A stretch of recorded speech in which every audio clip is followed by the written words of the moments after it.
नमस्कार। Digital world में digital news channel का लाइफ काफ़ी इंटरेस्टिंग होता है। इंटरेस्टिंग इसलिए होता है क्योंकि रोज़ सुबह एक नई चुनौती का सामना हमें करना पड़ता है। रोज़ सुबह हमें एक नया न्यूज़ मिलता है। रोज़ सुबह हमें एक न्यूज़ मिलता है जो चौंका देने वाली है या जिसको हमको फेस करना पड़ता है, रोज़ सुबह। अब आज सुबह की बात लें। आज इंडियन एक्सप्रेस में एक आर्टिकल छपा और ये आर्टिकल में ये बोला गया कि 2019 के इलेक्शंस के पहले भारतीय जनता पार्टी ने 44 राइवल पेजेस, 44 फेसबुक पेजेस को फ्लैग कर दिया, फेसबुक से निकाल दिया। 44 पेजेस जो शायद भारतीय जनता पार्टी के प्रति अच्छे न्यूज नहीं देते थे या भारतीय जनता पार्टी को क्रिटिसाइज करते थे, ऐसे 44 पेज।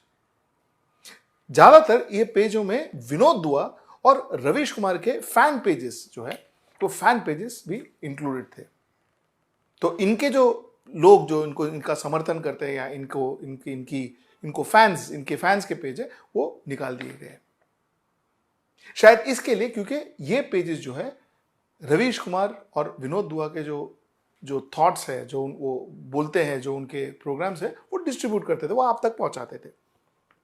अच्छा, और एक इंटरेस्टिंग बात यह है कि चौपाल और ऑप इंडिया जो ऐसा बोला जाता है कि प्रो भारतीय जनता पार्टी और प्रो गवर्नमेंट जो न्यूज उन लोग डिलीवर करते हैं, इनको भारतीय जनता पार्टी के कहने से मोनेटाइज किया गया। फेसबुक ने मोनेटाइज किया इनको। मोनेटाइज का मतलब ये कि वो जो कंटेंट डालते हैं अपने फेसबुक पेज में, उनको ऐड दे करके जो है, उनको ये जो पेजेस को, जो पेज के ओनर्स को, उनको पैसे मिलते हैं।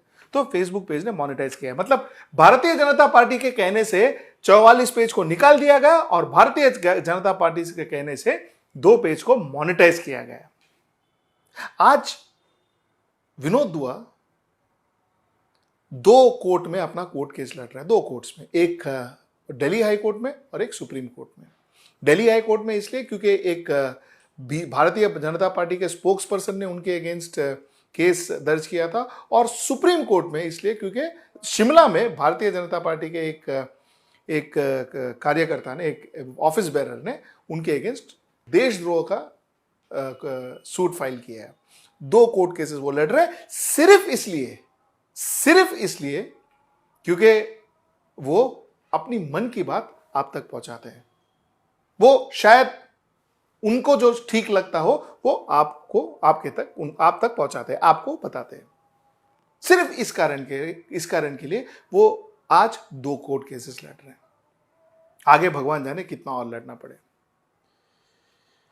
देखिए, डिसेंट जो है, अपना ओपिनियन रखना, ये जब एक डेमोक्रेसी में, एक गणतंत्र में जब वो क्राइम बनता है, वो सबसे बड़ा धोखा होता है वो गणतंत्र को। और जब हमारे जैसे डिजिटल चैनल्स, जिसको केसेस फाइल होता है हमारे पे, और जिसका चैनल एक दिन रातों रात निकाल दिया जाता है, या जिसके चैनल को मोनेटाइज नहीं होता है, या एडवर्टाइजर्स हम हमारे चैनल में एडवर्टाइज नहीं करते क्योंकि शायद उनको ये डर होता है कि उनको कोई और बैकलैश हो हमारे चैनल में एडवर्टाइज करके।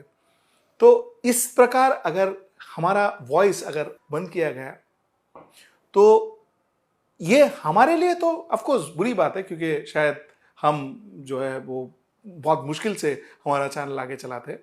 लेकिन सबसे बड़ी बुरी बात ये हमारे गणतंत्र को है, हमारे डेमोक्रेसी को है।